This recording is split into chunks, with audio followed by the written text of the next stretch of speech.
Gross domestic product, or GDP. It's how governments measure progress in the economy. But does it give an honest picture of the quality of life for people and society as a whole? Or is there a better way to measure prosperity?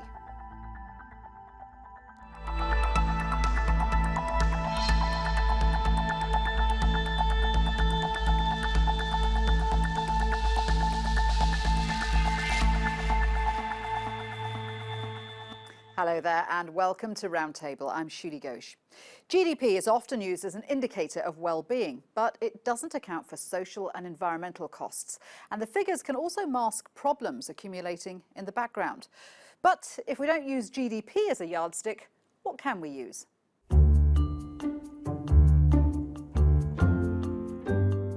This first quarter GDP number. UK GDP in the fourth quarter. Much bigger GDP.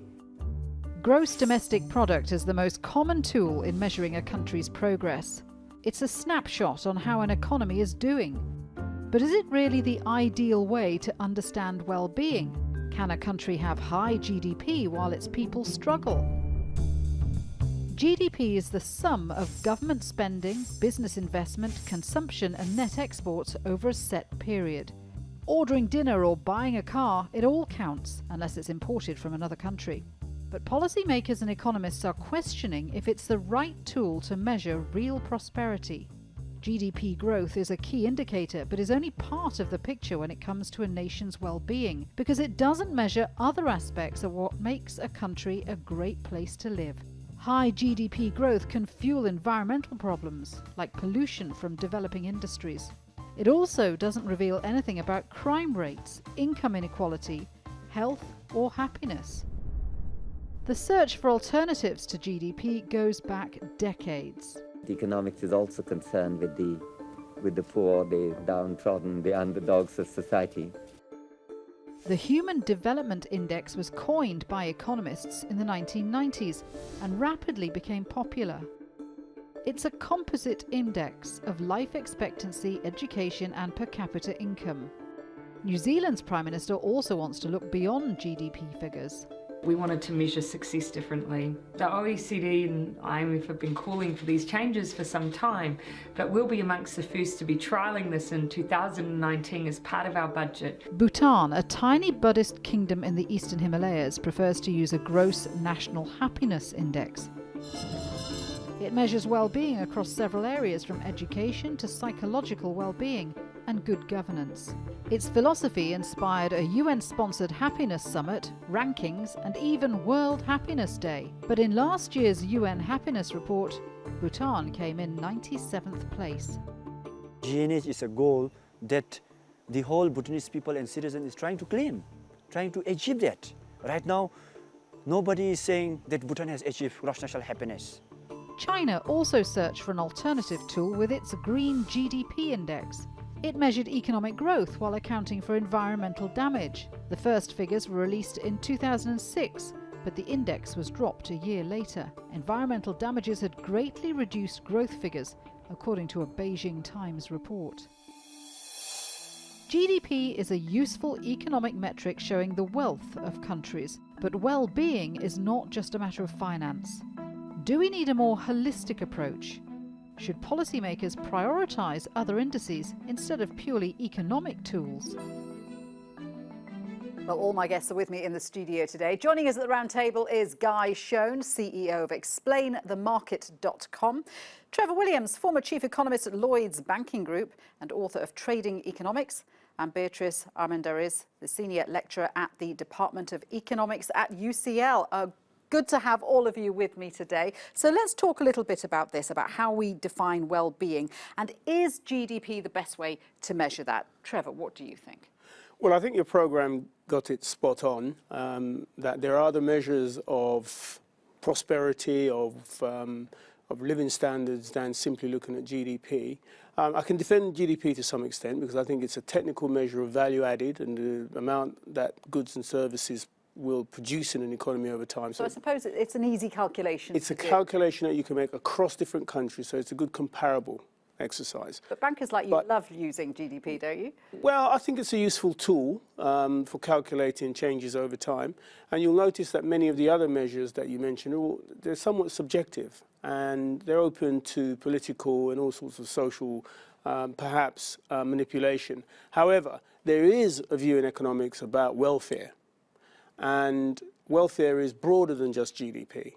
And quite rightly, you can measure, I think, the growth in living standards more broadly than just looking at GDP. It's one component of living standards. But for instance, it was mentioned, literacy. Longevity wasn't mentioned and should be, because what we've noticed that over time, if you live longer, that means you must be living better lives. And that would include environmental and other factors. So life expectancy, I suppose, things like infant mortality. Absolutely right. Like literacy rates, women's education, education, I think you hit the nail on all the of head those things. when you said that a lot of these things are subjective. I mean, happiness is subjective, right? So what should we be looking at, Guy? Well, it's hard to think of anything that's more subjective than happiness, but that doesn't mean that it's not important. And I think Trevor's right. I think if you look at GDP as a measure, particularly if you look at real GDP per capita, I think it's a very useful tool. Part of what makes it useful is it's really straightforward. You know, you control for price and you control for population growth as well. And you've got a nice straightforward measure where you can compare different countries. And there is, you know, it does correlate with life expectancy as well, quite nicely. But really, there's much more to life, isn't there, than just, you know, how long you live. But I mean, a long life. Okay, so if you take a long life, great. People who are living longer, obviously, they've got a good standard of living. But then you could worry about things like, well, how am I going to live when I'm old? How am I going to afford a pension? Will I even have a pension? So all of those things play into whether you are in fact happy in your old age. I agree. I think they're necessarily subjective as well. And I think that the part of the challenge has been for a long time is that I think we've all known that we need to do a bit of a better job at trying to get under the skin of understanding what really drives people and makes them, you know, feel they're having a successful life. But it's really hard to try and get a set of metrics to do that, let alone stretch that set of metrics across the planet and adjust for different cultural biases and all sorts of different things. So it's really hard to do it. It doesn't mean we shouldn't try to do it, but we do need to recognise that people have been trying to do that for, you know, for many generations before. So, Beatriz, if we look at developed countries, which tend to have longer life expectancy and lower birth rate mortalities, taking that as a measure, we would say that people in richer countries are happier. Is that necessarily the case? No.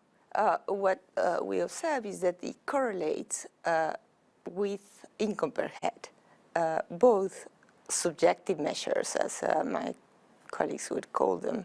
I would call them normative measures. The happiness index and the human development index correlate strongly with GDP per head. I have my reservations, but GDP per head is the only objective measure that we've got. From the standpoint of the UK, which is a developed country, the main reservation would be income inequalities, as you already pointed out, and probably the cost of living also, because when you measure GDP per head every 5 years, accounting for purchasing power parity, you find that the UK is probably in 26th position. Why? Because it is a very expensive country to live in. So what are the happiest countries? Do we know what the happiest countries generally are Norway, Denmark, Finland, Iceland, quite very high small cost of countries. living, haven't they? I mean, the price of a beer in Norway is huge. No, I agree. Particularly, they are very cautious on alcohol, and a glass of wine in Finland is. But the metrics are, or the questions that are asked in the happiness index do not relate necessarily to wine or beer. They relate to equity, participation in civil society, the environment, and... So this is an actual questionnaire? It is a questionnaire, right. Where you are asked on a scale from 0 to 10, how would you feel about the environment? What is your subjective feeling about the air you breathe, etc.? And the largest number is 4. So if you say 10, then you get a score of 4. And they compose the number in that way. So, but they put a lot of emphasis on equity, environment, participation, because these are things which aren't part of family, GDP, etc. right? Things like pollution in the air and on No, they are not part of GDP. leisure time pollution is not part of GDP. It's just the addition of goods and services on a particular year. But when you actually have to account for purchasing power parity, then it's a different problem, because you would have to do it every 5 years, not every year. Right. So the measures that we get are a little bit distorted every year until the huge project that is run by the World Bank, that is called International Comparison Index, comes about, and that comes about every 5 years if you want to do things correctly. Right. So isn't one of the problems with GDP that it is equating economic growth with the well-being of a society? But no economy can just continue to grow ad infinitum, can it? Well, it can't, can it? So is there a finite well-being for a society? Yeah, I mean, I think that's a separate question than simply about happiness and well-being. It's whether or not growth is a great metrics of progress, because very often, when we're discussing things like GDP, what we're really talking about is, are we progressing? We being human beings, we being the country that you're in. But aren't economists obsessed with the idea that there has to be growth? Why does there have to be growth? Well, there doesn't have to be. Well, that's true. There doesn't have to be growth. I mean, you could get growth, for example, if population shrinks and output stays the same. So in real terms, you've got growth. So if the output level stays the same but the population shrinks, then you've got higher GDP per capita, which is growth. I also think that we do measures of well-being here. So believe it or not, alongside the GDP figures published in the UK, there are figures once a year which also measure well-being. Right. And it brings into account some of the factors that have already been mentioned here. What do they look? What does that look? Well, it includes things like this, the methods that you use to produce goods and services also matter. So are you polluting the environment? Are you polluting the atmosphere? But that would come through in, for example, in lower fertility rates if it was polluting, or in higher death rates, or in weaker growth in longevity, for example, which is what's recently happened in the UK over the last 10 years. The progress has been 50-odd years of constant progress in longevity. It stopped over the last decade, which is interesting, but it correlates with what we know about weakness in growth. So I think there are ways that you can bring in other factors, but this isn't about trying to find a substitute, in my view, for GDP. It's about a wider understanding of what makes up welfare and how we need to think more broadly about the community, about how we interact with each other, about this is one of the things you were saying, isn't it, about looking at different elements? I think one of the areas that comes to mind in terms of a potential challenge to GDP as a measure at the moment is there's a lot of attention at the moment politically on inequality. And I think one of the sort of big stumbling blocks that you have when you look at something like real GDP per capita is that it's an average. So you're not going to really understand the distribution of where that's going. So you could have a big GDP, but most of it could be distributed to an elite. Correct.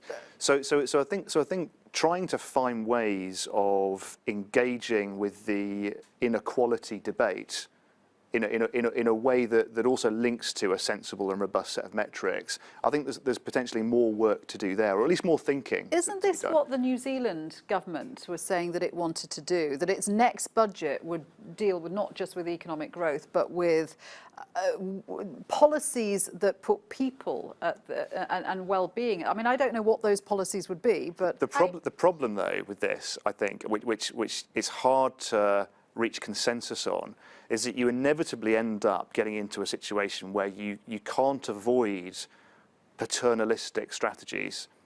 So if you create any sort of standard set of heuristics for well-being, then you're in a sense potentially open to the criticism that who are you to decide you're dictating what well-being looks like for John or Sarah or Hugo or whoever it is. it's hard to easily and neatly solve that problem. But can't we pinpoint? I mean, what do you think about this? I wouldn't worry too much about that, because there are complementary indexes, such as the World Income Inequality Index that was released by the Paris School of Economics last year. So we can have a very clear picture of where developed and developing countries are going, and rectify and complement the GDP measure. I would worry much more about not putting enough emphasis to growth or GDP from the standpoint of a developing country. I'm going to quote my father here. He would tell me, have you ever seen an indigenous poor person depressed? And it took me by surprise, and I said, no.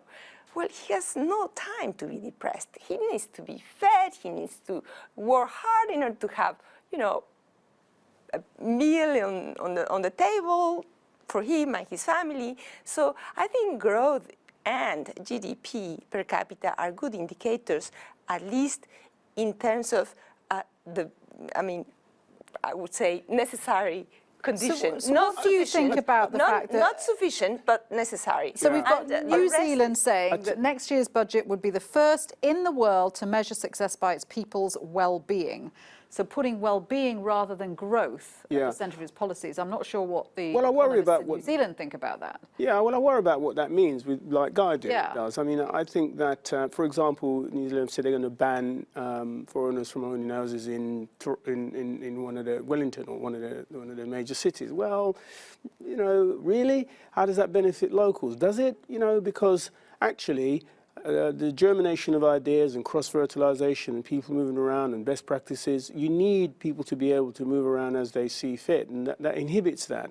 And it's interesting that what we haven't talked about is what the GDP is a measure of growth, but what produces growth isn't GDP. It's a measure of growth. What produces GDP is actually productivity. It's how we do things, how many people we've got involved in doing things, and the methodologies we use in producing goods and services.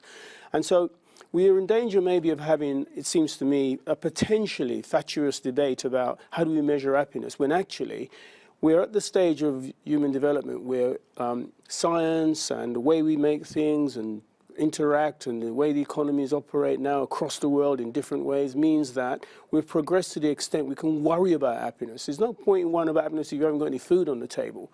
And we've been fabulously successful. So Guy mentioned inequality, for example. Well, global inequality, like in 1890, 90% of the world was absolutely poor. Now maybe 5 or 10% of the world is absolutely poor. We actually produce more food than there is people in the world. The only reason why people starve... But as Guy pointed out, there are all sorts of progress. There are flaws with using GDP. So, for example, Guy mentioned inequality, but there's also things like, I mean, we've mentioned air pollution, which is something else that GDP makes no adjustment for. It doesn't make any adjustment for leisure time.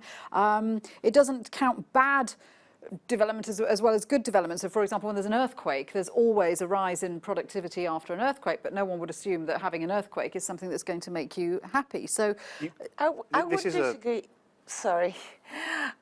I would agree with you on the fact that productivity is embedded into the Human Development Index or the GDP measure, and this is why, not surprisingly, they are correlated.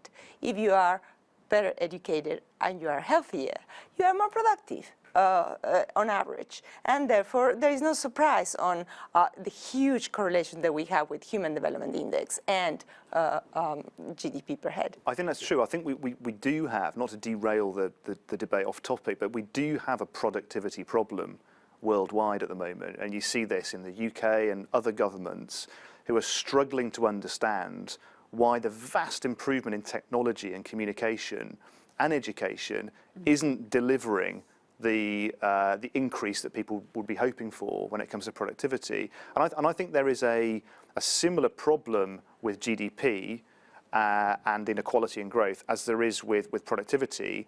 And it goes a little bit to what Trevor was saying, in that I think we need to do more to understand what really motivates people.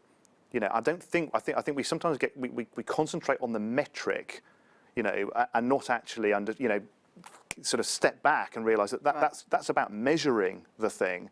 You know, we've got to actually also figure out how we, you know, we develop people and develop societies as well, and that's obviously much more important. So we've got a big job to do, I think, to understand what drives people. If you look at the UK government consultation, for example, on productivity that's out at the moment, I mean, it's hard not to be critical of the sort of categories. You know, there are things in there about, would it help if we made sure that every manager had a degree?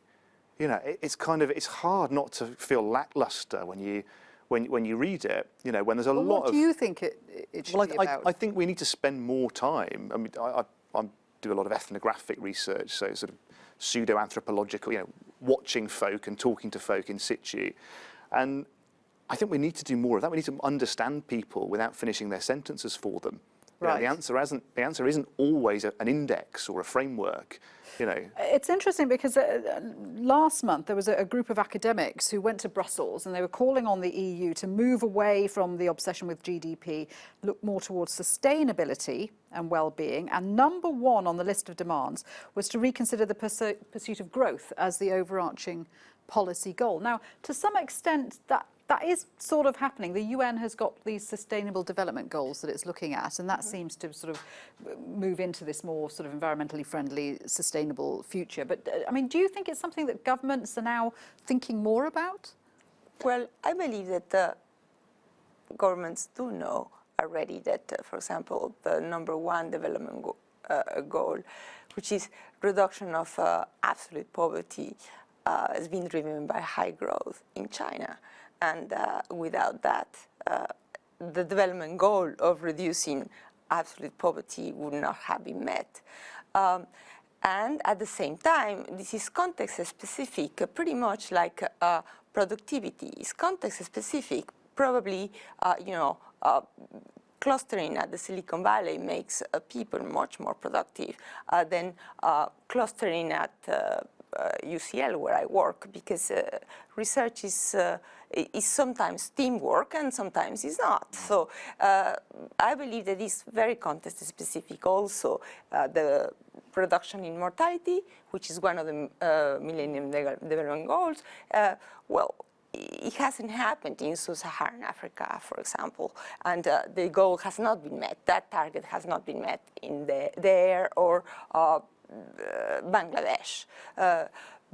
So we really have to think about productivity, meeting goals in a context. I think what Beatriz is saying is right. You know, we mustn't abandon GDP and we mustn't abandon growth, because the GDP is measuring the changes in productivity and how living standards are going up. And productivity equals living standards. And there are poor countries in the world still. And they have to focus on getting their people to the point where they no longer have to worry about putting food on the table, about clothing themselves, about heating and looking after their children and giving them a good education, and where longevity is far below the global average. So what do you think when you look at other indexes like the happiness index that Bhutan was using? I mean, do you just look at that and think that? Well, I mean, I think it's a cop-out, actually. I think it's because Bhutan has growth problems, and I think they're just masking some of the societal and political issues that there are in the country. And this is the point that we should make, I think, which is that we have to be careful that some of these more nebulous measures are just masks for not doing the right things and making policy choices which actually are inimical to people's well-being and growth in the long run, in my opinion. Leisure is important. Leisure is important also. Of course, happiness, and to be able to answer the survey on happiness, you need to have some time off. I mean, how can you ask a poor person to earmark 1 hour of his time to answer questions? When we talk about higher standard of living, haven't studies shown that, yes, people with a higher standard of living would count themselves as happier, but as the standard of living increases, their happiness does not go up? There are all sorts of interesting anomalies. So, for example, if you look at there are various ways of defining financial capability or, money management ability. There's no decent evidence that I've seen that suggests that people on high incomes have any better inherent financial capability than people on low incomes. Now, there are structural reasons They've got less stuff, they've got less opportunity, less network, more pressure, all sorts of reasons why. So sometimes we conflate things and sort of we don't dig deep enough to understand, you know, what is inherent and what is what actually is just a correlation and doesn't have a causal relationship Because at all. at a certain point... But the key thing is, I think that those more nebulous studies that Trevor mentioned, sometimes what they do is they temporarily sate the demand for more investigation in this area.